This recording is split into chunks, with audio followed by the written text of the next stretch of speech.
Hello all and welcome back. तो हम लोग डिस्कस कर रहे थे इन्वायरमेंट ज्योग्राफी के क्वेश्चन एंड आंसर्स, और लास्ट क्लास में हम लोगों ने इकोसिस्टम से रिलेटेड जितने भी क्वेश्चंस थे वो हम लोगों ने डिस्कस कर लिए थे।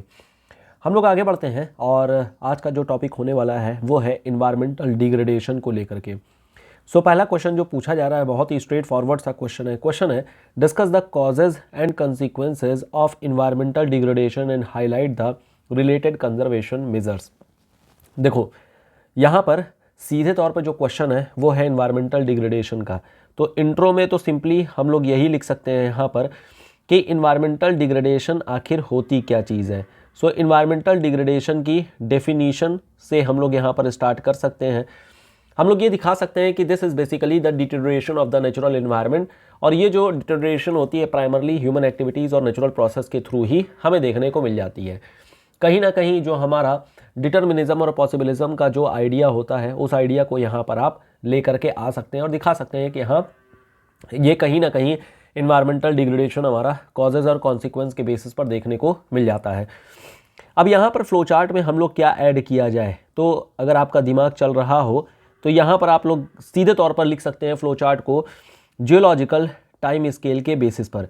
जियोलॉजिकल टाइम स्केल के बेसिस पर जो हमें चेंजेस देखने को मिल जाते हैं ये सारे चेंजेस आप यहाँ पर इंटीग्रेट कर सकते हैं।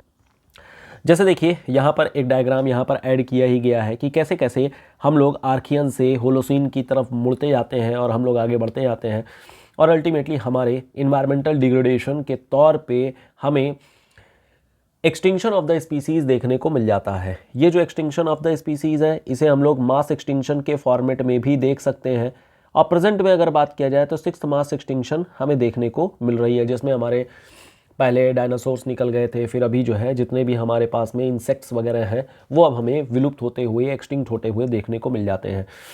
यहाँ पर फ्लोचार्ट के फॉर्मेट में आप यहाँ दिखा सकते हैं कि जो भी इन्वायरमेंटल डिग्रेडेशन का इल इम्पैक्ट हमें क्रोनोलॉजी वाइज देखने को मिल रहा है। फिर इसके बाद से जो कॉजेज़ हैं इन कॉजेज़ का आप लोग यहाँ पर मेंशन कर सकते हैं, जैसे तमाम तरीके के हो गए। जैसे एक तो डिफॉरेस्टेशन यहाँ पर लिख सकते हैं, पॉल्यूशन हो गया, over exploitation of the resource, climate change, urbanization, soil degradation, waste generation, फलाना फलाना। ये सारी बातें ऑलरेडी हम लोगों ने डिस्कस भी कर रखी थी जब हम लोगों ने अपना इकोसिस्टम डिसबैलेंस के बारे में बात किया हुआ था। कॉजेज़ के बारे में तो स्ट्रेट फॉरवर्ड चीज़ों को दिखा ही सकते हैं। एक चीज़ यहाँ पर जब भी आप लोग अपने आर्ग्यूमेंट्स को लिखिएगा तो उन आर्ग्यूमेंट्स को लिखने के साथ साथ में कोई ना कोई यहाँ पर एग्जाम्पल ज़रूर साथ में लिख देना है। जैसे मान लो जब हम वेस्ट जनरेशन के बारे में बात करते हैं, वेस्ट जनरेशन में यहाँ पर हम लोग दिखा सकते हैं कि जैसे हमारे ओशन का एसिडिफिकेशन होते जा रहा है, जैसे हमारे नदियों का जो पीएच लेवल है वो लगातार जो है वो कम होते जा रहा है। साथ ही साथ में हम ये भी दिखा सकते हैं कि कैसे इन वाटर रिसोर्स के जो हमारे वाटर रिसोर्सेज वगैरह हैं इनके डिग्रेडेशन की वजह से हमारे पास में जितने भी स्पीसीज़ हैं या कहा जाए कि जो बायोडाइवर्सिटी हमें यहाँ पर देखने को मिलती है वो लगातार विलुप्त होते जा रही है।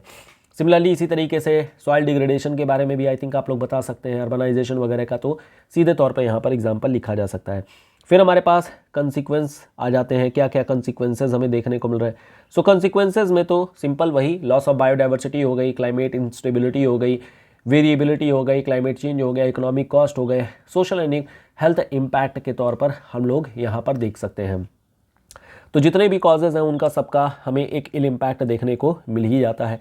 फिर इसके बाद से कुछ कंजर्वेशन मेजर्स के बारे में हम लोग यहाँ पर बात कर सकते हैं। कंजर्वेशन मेजर में फिर यहाँ पर आप चाहे तो कैटेगरी वाइज बना करके बता सकते हैं।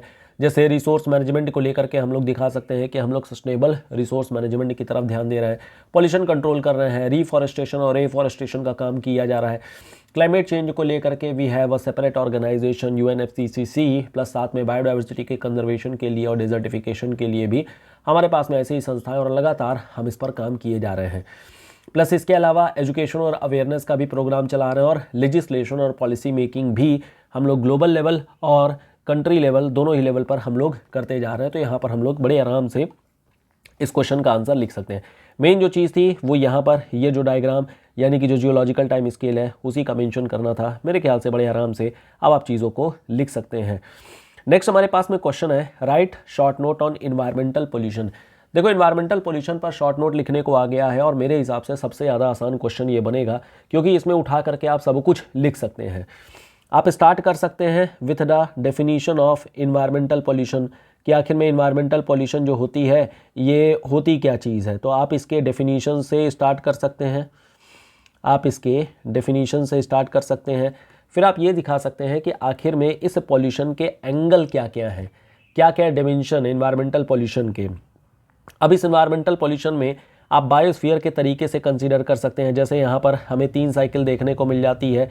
एक हो गया जो हमारा लिथोस्फेरिक होती है, दूसरी होती है जो हमारी एटमॉस्फेयर होती है, फिर हमारा हाइड्रोस्फीयर होता है, और फिर जहाँ पर इन तीनों का हमें जंक्शन देखने को मिलता है ये हमारा बायोस्फीयर का एरिया हो जाता है। सो अगर आप देखेंगे तो हर एक इलाके की अपनी अपनी पॉल्यूशन, जैसे लिथोस्फीयर में बात करेंगे तो सॉइल डिग्रेडेशन हो गई, एटमॉस्फेयर में बात कर लेते हैं तो यहाँ पर गैसियस कंपोजिशन, प्लस जो हमारी सेकेंडरी पॉल्यूटेंट है ओजोन हो गई, ठीक है, या इसके अलावा जो पैन हो गया, तो जितने भी हमारे सेकेंडरी पॉल्यूटेंट है। हाइड्रोस्फीयर में आ जाते हैं तो यहाँ पर हमें ओशन एसिडिफिकेशन देखने को मिल रही है, और प्लस जो हमारा बायोस्फीयर है यहाँ तो तमाम तरीके की पॉल्यूशन हमें देखने को मिल ही रही है। तो ये पार्ट यहाँ चाहे तो इस तरीके से कैटेगराइज करके दिखा सकते हैं कि ये हमारा एटमॉस्फेरिक हो गया, ये हमारा हाइड्रोस्फीयर हो गया, ये हमारा लिथोस्फीयर हो गया, और फिर पॉल्यूशनिंग एजेंट के बारे में दिखा सकते हैं। फिर उसके बाद से आप यहाँ पर टाइप ऑफ पॉल्यूशन के बारे में बता सकते हैं, जैसे एयर पॉल्यूशन हो गया, water pollution, soil pollution, noise pollution, फलाना फलाना। तो जितने भी टाइप के पॉल्यूशन हमें यहाँ पर देखने को मिलते हैं उन सब का यहाँ पर आप मेंशन कर सकते हैं। फिर टाइप के बाद नेक्स्ट पॉइंट रहेगा आपका कंसिक्वेंसेस को लेकर के। सो कंसिक्वेंसेस के बारे में यहाँ पर दिखा सकते हैं कि हेल्थ इम्पैक्ट हो रहे हैं, प्लस क्लाइमेट चेंज की वजह से हमें तमाम तरीके के नए डिसीज़ देखने को मिल जा रहे हैं, प्रॉब्लम्स हो रही हैं, इकोसिस्टम डैमेज हो रहा है, मास एक्सटिंक्शन देखने को मिल रही है, प्लस साथ में इकोनॉमिक कॉस्ट और क्लाइमेट चेंज, इन सब चीज़ों को हम लोग दिखा सकते हैं। फिर इसके बाद से कुछ मिटिगेशनल मेजर्स वगैरह के बारे में हम लोग बता सकते हैं कि क्या क्या मिटिगेशनल मेजर्स हम लोग यहाँ पर ले सकते हैं, जैसे regulation and legislation, technological solution, public awareness, monitoring and research, policy making, फलाना फलाना, ये सब चीज़ों को लेकर के दिखा सकते हैं। लास्ट में कंक्लूड करते हुए यहाँ पर कंक्लूजन में आप लोग चाहे तो जो सस्टेनेबल डेवलपमेंट गोल्स हैं, SDG गोल्स हैं, उनका मेंशन कर सकते हैं। मेरे ख्याल से बड़ा ही आसान सा ये टॉपिक हो गया, बड़े ही आराम से इन सारी चीज़ों को लिखा जा सकता है। एक चीज़ और जो यहाँ पर इम्पॉर्टेंट रहेगी वो रहेगी जितने भी हमारे प्रोटोकॉल्स वगैरह हैं या फिर जो हमारे कन्वेंशंस वगैरह हैं उनका आप यहाँ पर ज़रूर मेंशन करिएगा।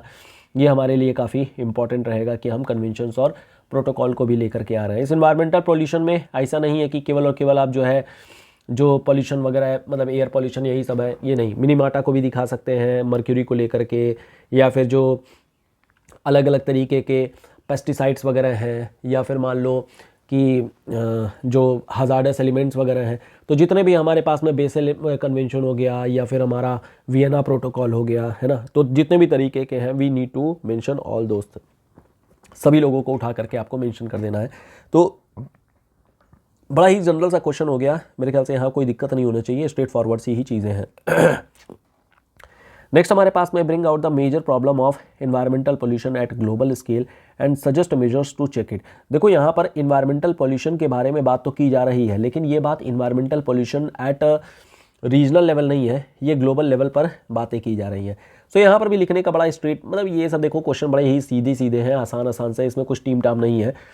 इंट्रोडक्शन में आप समझ में आ ही गया होगा कि यहाँ पर हम लोग स्टार्ट कर सकते हैं इन्वायरमेंटल पोल्यूशन को डिफाइन करने के साथ में। तो हम लोग यहाँ पर डेफिनीशन ऑफ इन्वायरमेंटल पोल्यूशन के साथ में स्टार्ट कर सकते हैं, ठीक है।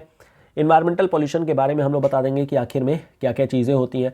अब इसके बाद से यहाँ पर आप इन्वायरमेंटल पोल्यूशन के कुछ केसेस के बारे में यहाँ पर मेंशन कर सकते हैं, केस स्टडीज़ को लेकर के, ठीक है। केस स्टडीज़ को लेकर के यहाँ पर मेंशन हम लोग कर सकते हैं एज पार्ट ऑफ जो फ्लो चार्ट होती है, या फिर जो भी चीज़ें आप कहना चाहें, या फिर केसेस को छोड़िए, यहाँ पर आप कॉजेज़ के बारे में भी बात कर सकते हैं, causes of environmental pollution.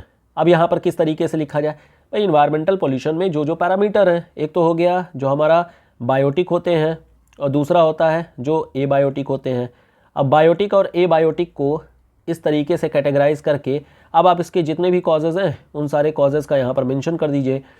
Abiotic जैसे सॉइल हो गई तो सॉइल डिग्रेडेशन, डिफॉरेस्टेशन, फलाना फलाना, इसके बारे में लिख दीजिएगा। बायोटिक में आ जाइए तो मास एक्सटिंक्शन देखने को मिल रही है, स्पीसी में डिसीज़ देखने को मिल रही है, अलग अलग तरीके की स्केर्सिटी देखने को मिल रही है, इन्वायरमेंटल चैलेंजेस देखने को मिल जा रहा है, फलाना फलाना, ये सब फ्लो चार्ट के फॉर्मेट में दिखा सकते हैं। अब इसके बाद से जो मेजर प्रॉब्लम पूछी जा रही है, इस मेजर प्रॉब्लम की तरफ आ जाएंगे। तो प्रॉब्लम में हम ये दिखाएंगे कि देखो एनवायरमेंटल पॉल्यूशन की वजह से हमें ग्लोबल और रीजनल दो तरीके के हमें इश्यूज देखने को मिल रहे हैं।